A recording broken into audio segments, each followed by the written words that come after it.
Estamos lembrados de que Adão e Eva, nossos primeiros pais, transgrediram uma ordem de Deus, transgrediram a lei de Deus, e como resultado de sua desobediência, foram expulsos do paraíso. O homem, pois, falhou em obedecer ao seu Criador e ficou sujeito à morte. Contudo, havia da parte de Deus provisão para remir o pecador. Ele deu seu Filho para morrer no lugar do homem, e o sacrifício de Cristo na cruz, a sua morte em nosso lugar, expiou os nossos pecados, resolveu o problema da nossa salvação. Antes de Cristo vir à terra e fazer a expiação na cruz, houve necessidade de uma lei de cerimônias e ordenanças que apontavam ao Redentor da humanidade. Essa lei determinava, entre outras coisas, que animais, principalmente cordeiros, fossem mortos no lugar do pecador.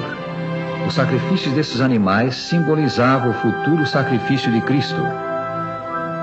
O salário do pecado é a morte, e mediante o sacrifício daqueles animais, Deus ensinava ao homem que o pecador, ou alguém que tome o seu lugar, tem de morrer. Somos salvos da morte eterna, da perdição, porque o Senhor Jesus Cristo tomou o nosso lugar e morreu por nós. Os sacrifícios de animais, serviço simbólico do sacrifício de Cristo, eram oferecidos no santuário do antigo povo de Deus. O que vemos na tela mostra o santuário tal como ele era quando Israel peregrinava no deserto. A morte de Cristo no Calvário cumpriu a promessa de Deus de nos dar um Salvador. E tendo vindo aquele para quem os antigos sacrifícios e cerimônias apontavam, os mesmos sacrifícios e cerimônias tornaram-se desnecessários. Consequentemente, foi abolida a lei que os requeria, a chamada lei cerimonial. Hoje não necessitamos mais oferecer aqueles sacrifícios. O verdadeiro sacrifício, o de Jesus, já foi oferecido. A lei cerimonial foi pregada na cruz, mas não a lei moral, a lei dos 10 mandamentos. Esta ainda está em vigor. Alguns há que confundem estas duas leis. Contudo, a distinção entre elas é clara. A lei dos 10 mandamentos foi escrita por Deus em tábuas de pedra. Lemos, e tendo acabado de falar com ele no Monte Sinai, deu a Moisés as 2 tábuas do testemunho, tábuas de pedra, escritas pelo dedo de Deus. Êxodo 31, 18. A lei dos 10 mandamentos é a única parte da Bíblia que Deus mesmo escreveu.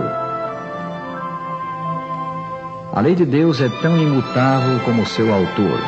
Ela é uma revelação da vontade e caráter do Criador. Deus é amor e sua lei é amor. Seus 2 grandes princípios são amor a Deus e amor ao próximo. A Escritura diz: o cumprimento da lei é o amor. Romanos 13, versículo 10. A lei cerimonial foi escrita por Moisés num livro, tendo Moisés acabado de escrever integralmente as palavras desta lei num livro. Lemos em Deuteronômio 31, versículo 24. A lei de Deus foi colocada dentro da arca. Nada havia na arca senão só as 2 tábuas de pedra que Moisés ali pusera junto a Horeb, quando o Senhor fez aliança com os filhos de Israel ao saírem da terra do Egito. 1 Reis 8, versículo 9. A arca era uma caixa de madeira revestida de ouro e estava no lugar santíssimo do santuário. A lei cerimonial escrita num livro foi posta fora da arca. Moisés ordenou: tomai esse livro da lei e ponde-o ao lado da arca da aliança do Senhor vosso Deus, para que ali esteja por testemunho contra ti. Deuteronômio 31, 26. A lei de Deus é chamada lei real. Se vós, contudo, observais a lei régia, segundo a Escritura, amarás o teu próximo como a ti mesmo, fazeis bem. São Tiago, capítulo 2, versículo 8. A lei cerimonial é chamada lei de ordenanças. Aboliu na sua carne a lei dos mandamentos na forma de ordenanças, para que dos 2 criasse em si mesmo novo homem, fazendo a paz. Efésios 2, versículo 15. A lei de Deus foi exaltada e mantida por Cristo. Disse ele: não penseis que vim revogar a lei ou os profetas.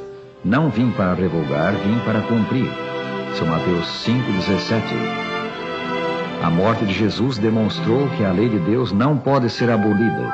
Se fosse possível revogar a lei, o Filho de Deus não precisaria ter morrido.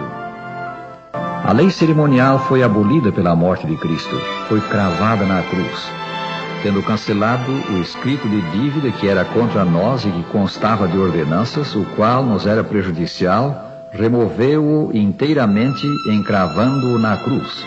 Colossenses 2:14. Um sinal da abolição da lei cerimonial foi a ruptura do véu do templo de Jerusalém de alto a baixo, dando a entender que era vindo o verdadeiro sacrifício e cessavam os sacrifícios simbólicos. Isso ocorreu quando Jesus expirou na cruz. Na divina alegoria da redenção, a morte do Cordeiro como sacrifício pelo pecado representava a morte de Cristo pela humanidade. Cristo é o Cordeiro de Deus morto em nosso lugar. Lemos: no dia seguinte viu João a Jesus que vinha para ele e disse: Eis o Cordeiro de Deus que tira o pecado do mundo. São João, capítulo 1, versículo 29. Pela graça de Deus, isto é, por favor de Deus que não merecemos, somos salvos do pecado quando cremos em Jesus. Estando salvos, perdoados, libertados do poder do pecado, estamos debaixo da graça do céu. Mas isso não nos dá direito de pecar, de violar a lei de Deus. A Escritura diz: havemos de pecar, isto é, de violar a lei, porque não estamos debaixo da lei, e sim da graça, de modo nenhum. Romanos 6, versículo 15. Nem a fé que nos une a Cristo anula a lei. São Paulo diz: anulamos, pois, a lei pela fé? Não, de maneira nenhuma. Antes confirmamos a lei. Romanos 3:31. A salvação do pecado não é alcançada pelo esforço humano. Ela é dom, o presente da graça de Deus aos que creem no sacrifício de seu Filho. A lei de Deus é a norma do juízo final. Falai de tal maneira, diz a Escritura, e de tal maneira procedei como aqueles que hão de ser julgados pela lei da liberdade. São Tiago 2:12. Todos os homens têm de enfrentar o tribunal divino e estar diante do juiz de toda a terra. Os livros que têm o registro de nossa vida serão abertos naquele dia e seremos julgados pela norma moral dos 10 mandamentos. A lei de Deus é a norma da justiça e a justiça divina é eterna. A tua justiça, disse o salmista a Deus, é justiça eterna. Salmo 119, 142. A perpetuidade dos 10 mandamentos foi ensinada por Jesus neste incidente relatado por São Mateus. E eis que alguém, aproximando-se, lhe perguntou: Mestre, que farei eu de bom para alcançar a vida eterna? Respondeu-lhe Jesus: Por que me perguntas acerca do que é bom? Bom só existe um. Se queres, porém, entrar na vida, guarda os mandamentos. São Mateus 19, 16 e 17. Essas palavras de Jesus ao jovem príncipe mostram que a obediência aos mandamentos de Deus é necessária se queremos ter a vida eterna. Mas lembremos que a obediência aceitável a Deus é fruto da fé em Cristo, é alcançada mediante o poder de Jesus operando em nós. Deus é amor e a sua lei é amor. Quem observa a lei ama a Deus, pois a observância dos 10 mandamentos é a prova de nosso amor para com Ele.